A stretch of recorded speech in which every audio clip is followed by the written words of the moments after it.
have a dent into this global challenge. And you need to work nationally, regionally, and globally. I think this is our message.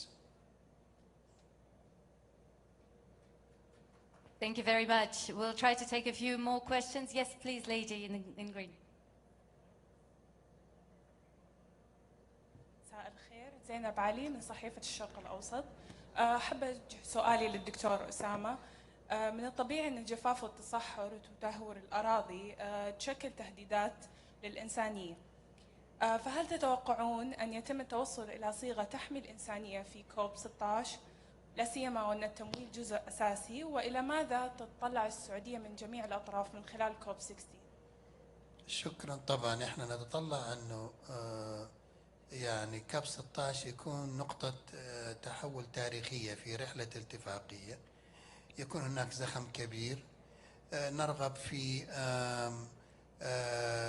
يعني زيادة التزامات الدول بالعمل على الحد من تدهور الأراضي، إعادة تأهيل الأراضي. هناك حوالي 1.5 مليار هكتار من الأراضي المتدهورة. نحتاج عمل أكثر. أيضا نحتاج عمل أكثر طبعا في المجال التفاوضي فيما يخص إطار دولي لمكافحة الجفاف. هناك أيضا حاجة للتمويل. هناك حاجة كبيرة جدا لمشاركة القطاع الخاص، مؤسسات التمويل الدولي. هناك أيضا لمشاركة مؤسسات المجتمع المدني، لأن ممارساتنا الفردية تساهم في ذلك. الآن استهلاك الفرد حاليا في العالم هي 4 أضعاف ما كان يستهلك الفرد قبل عدة عقود من مواد أولية، من طاقة، من غيره. فلذلك التحدي هو ليس فقط للحكومات، هو للجميع. وما نطلع عليه في هذا المؤتمر هو فعلا تعزيز الزخم العالمي لهذه الاتفاقية المهمة التي تتقاطع مع التغيير المناخي، مع التنوع الأحيائي، مع الأمن الغذائي. يعني 99% من غذائنا بالسعرات الحرارية يأتي من الأرض.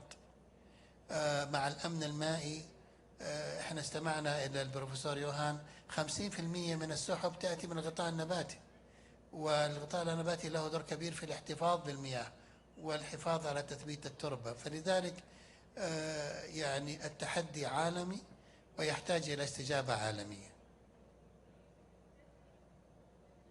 Thank you very much.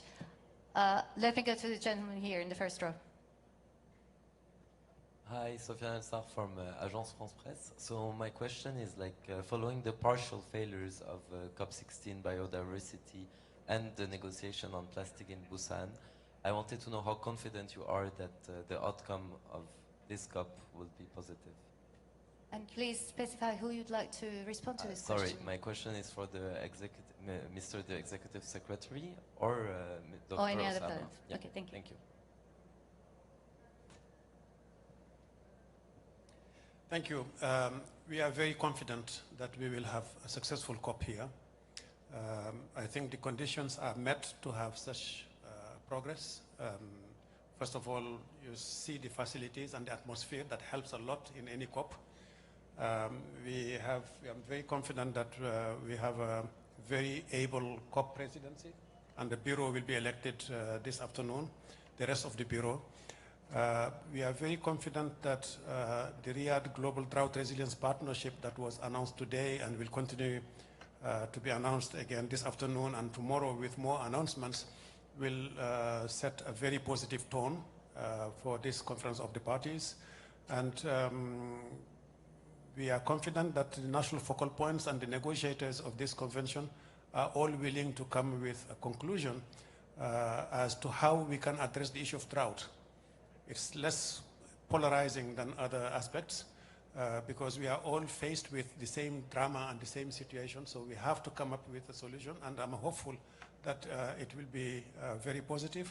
And we also know that, you know, as was said before, we not only need to stop land degradation, but we also need to restore land that is already degraded. So it's in the benefits of everybody to do that. So we are very hopeful. Thank you very much, Mr. Chair. Professor Rockstrom, Dr. Osama, anything you would like to add on this question?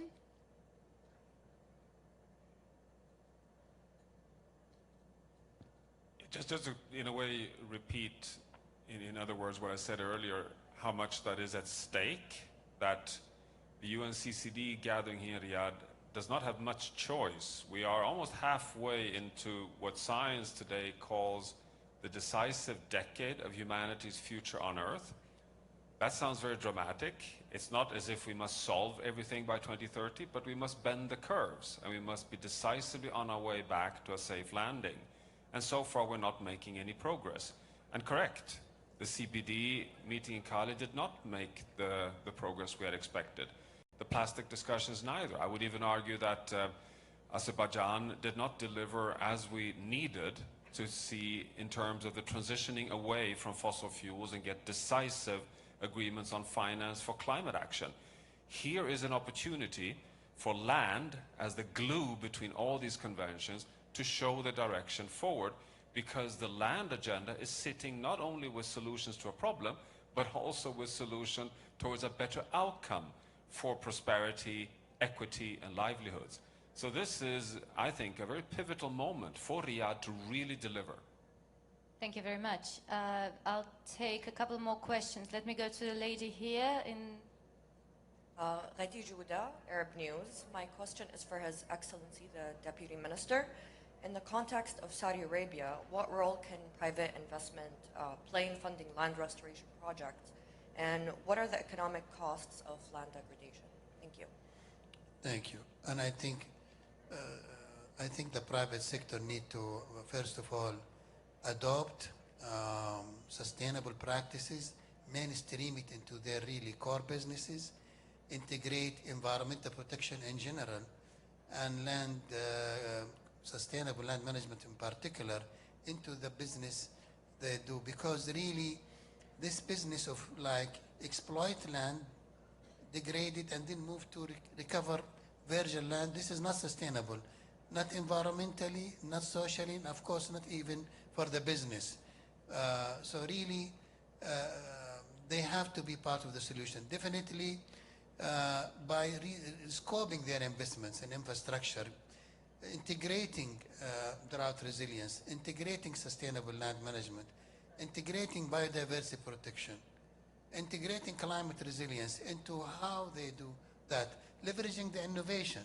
We are getting a lot of the innovation getting there. It needs to be mainstreams. A lot of it is cost barriers. It's not really the innovation is not there. It's not economically competitive. So it need to make the innovative solutions mainstream and not on the fringe. And of course, we need to have really visible and tangible financial contribution of the private sector in land conservation, and that will yield multiple benefits to them. Because if you invest in land, it's an investment in biodiversity, climate resilience, food security, social well-being, and the hidden costs are staggering. And we are seeing now the land degradation now is a major cause for migration and conflicts. And of course, political instability is not good for the business. So they have also to be look at it from that dimension. You asked me about the cost of land degradation. I think, there's the Economic of Land Degradation reports. It's very famous, and it took years to prepare. And the numbers are staggering. They're talking about between $6 up to $10 trillion per year of lost ecosystem services, because land provides us vital ecosystem services. And when land degrades, that does not come without a cost. It comes with a very heavy cost. Thank you very much, Dr. Osama. So the time is not on our side. What I'm going to do next, I'm going to take 3 questions, and I will go to the panelists to give maybe one succinct answer to the question that they would like to take. So let me first go to the gentleman over there in the 4th row. Then, do we have any other questions? Yes, the lady over there. And the 1st row, please, gentlemen. Good day, all the esteemed participants. My name is Serge, Alatra, Colombia. I'd like to quote... Excuse me, are you with a media outlet? Yes, from the Alatra TV, Colombia. Okay, great. I'd like to quote here Dr. Osama, "It's time to act is now." And as Dr. Johan said, it's for all citizens of the world, it's a decisive decade and pivotal moment. Therefore, my question is to Your Excellency Executive Secretary, Dr. Ibrahim. Moving forward to practical solutions to the droughts, clean air, food security, as was mentioned by the gentleman about the plastic issue in the oceans as well. What is your opinion on the governmental use of atmospheric water generators? How maybe it will help us in the next 2-3 years if we start taking the water from the air and do it a mainstream on the global scale? Thank you. Thank you. Please, let's take another question right away from the lady in the third row on the right.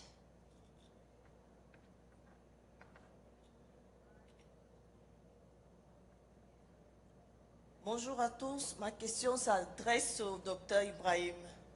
J'aimerais savoir qu'est-ce qu'il faut faire pour, au sortir de ces travaux, nous passions à l'action pour atteindre une véritable transition écologique. Et quels sont les mécanismes que vous allez mettre en place pour accompagner les États en voie de développement dans ce combat commun?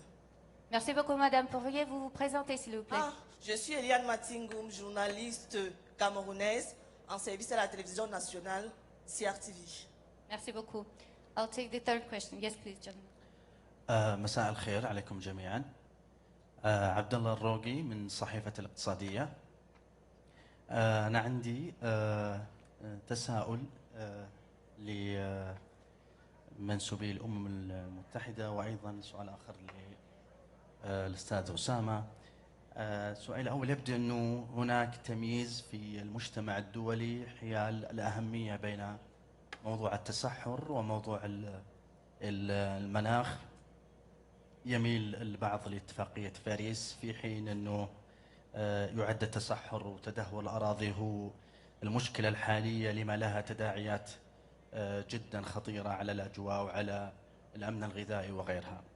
وهذا الموضوع يقودني أنه قبل 3 عقود أجريت الأمم المتحدة اتفاقية ومعاهدة وتم اعتمادها وتستهدف كانت عدة مناطق الجافة وشبه الجافة والقاحلة بهدف إزالة التحديات اللي قد تتسبب في الأمن الغذائي. إلى أنه بعد مرور 30 عام لم يحصل أي شيء، لم يكن هناك نتائج ملموسة. لذا سؤالي، هل سبب عدم وجود نتائج ملموسة لأن القضية تتعلق بالشرق الأوسط فقط؟ شكرا. Thank you very much. So I think we will try to take these questions. So let me start with Professor Rockström. Anything in particular on the atmospheric water generation that you might have an opinion on? Then we'll come to other speakers also to answer the questions. Yeah, well, you're opening a big topic here. The number one scientific, which is not an opinion at all, which is evidence, which is that for every 1 degree Celsius of warming, we add physically 7% moisture holding capacity in the atmosphere. So more warming, we power up the hydrological cycle, we get more rainfall.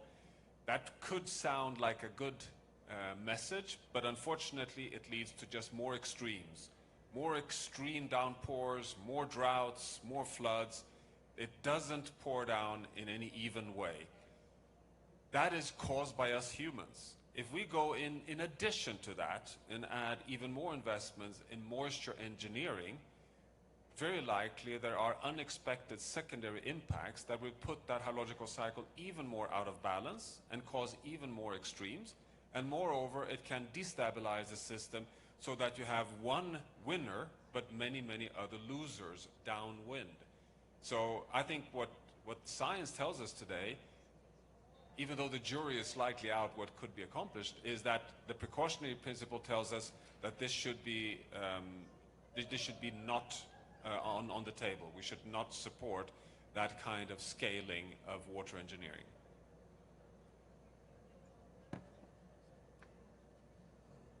يمكن أنا بالنسبة لجريدة الاقتصادية وسؤاله ماذا تم خلال 30 سنة من الاتفاقية، والرأي يعني أو الوعي العام العالمي هو أقل فعلا. وأنا أعتقد وسائل الإعلام لها دور. يعني التسليط الإعلامي على هذه الاتفاقية كان ضعيف، ويجب أن نعترف. وأنا أعتقد أن الوعي العالمي على مستوى يعني صناع القرار، أو على مستوى أفراد المجتمع، أو على مستوى يعني كافة المستويات، كان ضعيف وغير متناسب مع أهمية الاتفاقية.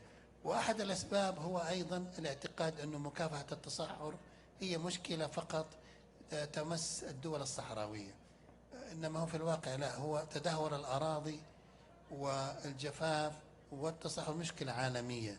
يمكن المناطق الجافة أكثر ظهورا المشكلة، لكن هي تمس المناطق الزراعية في جميع أنحاء العالم، تؤثر على الغابات بجميع أنواعها كما ذكر البروفيسور يوهان. فهي فهم الاتفاقية هي للحد من تدهور الأراضي والجفاف والتصحر، وإن كان العنوان الغالب التصحر. ولذلك هناك دور لوسائل الإعلام، دور كبير جدا في رفع الوعي العالمي بهذه الاتفاقية، والتي لها انعكاس على التغيير المناخي، لأنه إحنا 24% من انبعاثات غازات المسببة المناخي هي من تدهور الأراضي، والأرض تختزن كميات كبيرة جدا من الكربون في التربة أو في الغطاء النباتي، ولها انعكاسات كبيرة.